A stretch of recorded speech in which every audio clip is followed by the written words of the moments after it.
Like a lot of former NBA superstars, Michael Jordan's greatness is slowly being taken for granted. As the years fly by and more stars add their own names to the history books, it's getting harder to remember just how great MJ was during his prime, even for those who watched it. Good thing Jeff Van Gundy is still around to get us back to reality. On an episode of the Ryan Russillo podcast, the former NBA head coach Van Gundy emphasized why Michael Jordan would average 40 points per game if he was playing in the NBA today. Gundy highlighted Jordan's playing style, efficiency rate, agility, and dominant scoring ability as the main reasons why he would be an even bigger star than he already is in the modern-day NBA. If you would give the ball to Jordan in his prime with these rules, with all the shooting, and think that he wasn't going to shoot over 50%, he shot over 50% with limited three-point shooting, so it was limited space in the triangle offense and the hand check or decapitation defense, like whatever you employed, right? At the very least, it was hand checks, and at the highest form of physicality, the Pistons or the Knicks, trying to, take your head off. So there's no question he would have led the league in scoring. No question he would have played.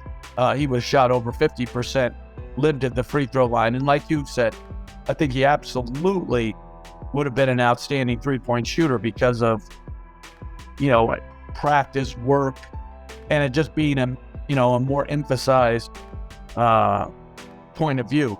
Now, all right, that being said, would he average 50? I don't know, he's not averaging 50, but would he have averaged 40? That's quite possible. Jordan led the Bulls to 6 championships when the physicality was at its peak in the NBA in the 90s.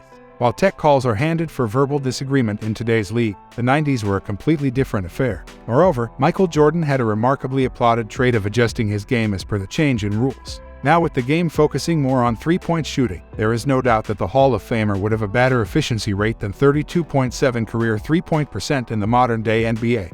Adding to this, the era in which MJ earned a name for himself was one where defenders were given absolute freedom to play harder defense on the opposing team's score. Whistles were not blown for every illegal contact, which is something you would not witness in the league nowadays. In 2021, we broke down what NBA legends think on how much would MJ score in today's league. Here's a quick summary. 40 East. Jordan averaged 50. 40 would average 40. Okay. I think he would average 40. If Michael played today, he'd probably average almost 50. I could see him really pushing that to 40. He'd be averaging in the 40s. Sure. He could easily average 50, easily. 10 more than his highest year. So I think his highest year is like 35, 36. I think he averaged 37 one year. Hembo will get us that. I think he averaged 37. 10 more than that, based on what you just said. And he probably would be somewhere around 40 a night. Man, Jordan averaging 45 and whatever else he wants. You average 45. 50 is too much. Not quite, but 40 points a game. You don't think Jordan would get 40? I may be underestimating the man. If Michael played in this era, he'll average 50. He averaged 50 points. I don't know why you guys discuss the GOAT. Why you discuss the GOAT? George Karl is another coach that faced MJ at his best. He was the brains behind the Seattle Supersonics in the 90s. Karl Sonics, led by Gary Payton and Sean Kemp, faced off against Michael Jordan and the Chicago Bulls in the NBA Finals in 1996 but fell short against that very legendary team. And Karl is seemingly tired of people questioning whether MJ is the GOAT, recently taking to Twitter to set the record straight. Karl tweeted that anyone who is debating Michael's GOAT status doesn't realize he would average a 40 points per game triple-double in the modern game. The part that is perhaps a little harder to believe is the triple-double.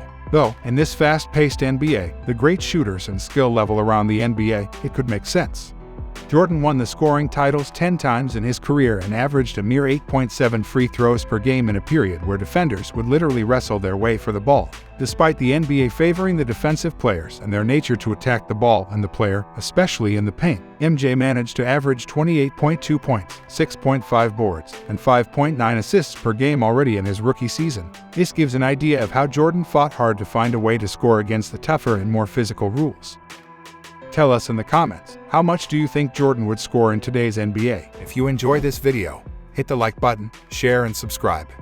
For more basketball content, subscribe to our other channels, Free Dawkins and Vintage Dawkins, and follow us on social media.